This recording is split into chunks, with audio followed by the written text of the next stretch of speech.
BNP মহাসচিব মির্জা ফখরুল ইসলাম আলমগীর জানান, জাতীয় ঐক্যে ফাটল ধরানোর চেষ্টা করছে দেশেরই কিছু মানুষ, তবে তারা সফল হবে না।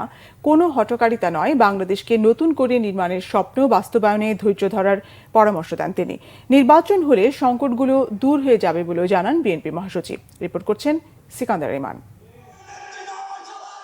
আমার বাংলাদেশ পার্টি বা এবি পার্টি বিগত স্বৈরাচার বিরোধী আন্দোলনের সময় গড়ে ওঠা এই দলের প্রথম জাতীয় কাউন্সিল হয়েছে রাজধানীর সোহরাওয়ার্দী উদ্যানে। কাউন্সিলরদের ভোটে এবি পার্টির প্রথম চেয়ারম্যান নির্বাচিত হয়েছেন মুজিবুর রহমান মঞ্জু। সাধারণ সম্পাদক হয়েছেন ব্যারিস্টার আসাদুজ্জামান ফুয়াদ। বিএনপি মহাসচিব মির্জা ফখরুল ইসলাম আলমগীর বলেন, গত 16 বছর লড়াই সংগ্রামের মূল লক্ষ্য ছিল গণতান্ত্রিক বাংলাদেশ গড়া। 700-রও বেশি নেতাকর্মী গুম, সব মিলিয়ে 20,000-এরও বেশি নেতাকর্মীর জীবনের বিনিময়ে বাংলাদেশ এ পর্যায়ে এসেছে। ভয়াবহ দানবের হাত থেকে রক্ষা পেয়ে এখন বাংলাদেশকে নতুন করে গড়ে তোলার স্বপ্নটা যাতে নষ্ট না হয় সে বিষয়টি খেয়াল রাখার কথা বলেন তিনি। এখানে আমাদের কোনো বিভেদ নেই, কিন্তু দুর্ভাগ্যক্রমে আমাদের দেশেরই কিছু মানুষ তারা আজকে বিভিন্নভাবে এই ঐক্যে তারা কিছু ফাটল ধরানোর চেষ্টা করছেন।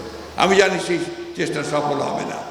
আমরা অবশ্যই সম্মিলিতভাবে ঐক্যবদ্ধভাবে আমাদের যে লক্ষ্য সেই লক্ষ্যে আমরা পৌঁছতে সক্ষম হব বলে আমি বিশ্বাস করি।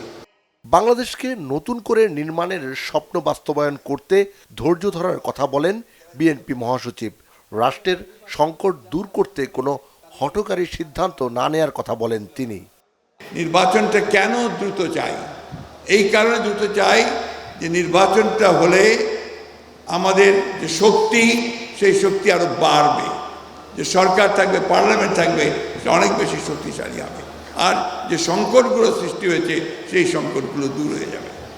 আমরা তো এই কথাও বলেছি যে আমরা নির্বাচনের পরে আমাদের দল থেকে আমরা বলেছি যে আমরা একটা ঐক্যবদ্ধ জাতীয় সরকার করতে চাই, সবাই মিলে রাষ্ট্রের সমস্যার সমাধানগুলো আমরা করতে চাই। রাজনৈতিক দলগুলো অন্তর্বর্তী সরকারকে সমর্থন দিচ্ছে। এখন সংস্কারের পাশাপাশি নির্বাচনের পথে এগিয়ে যাওয়ার কথাও বলেন বিএনপি মহাসচিব। সিকান্দার রেমান, বাংলাভিশন, ঢাকা।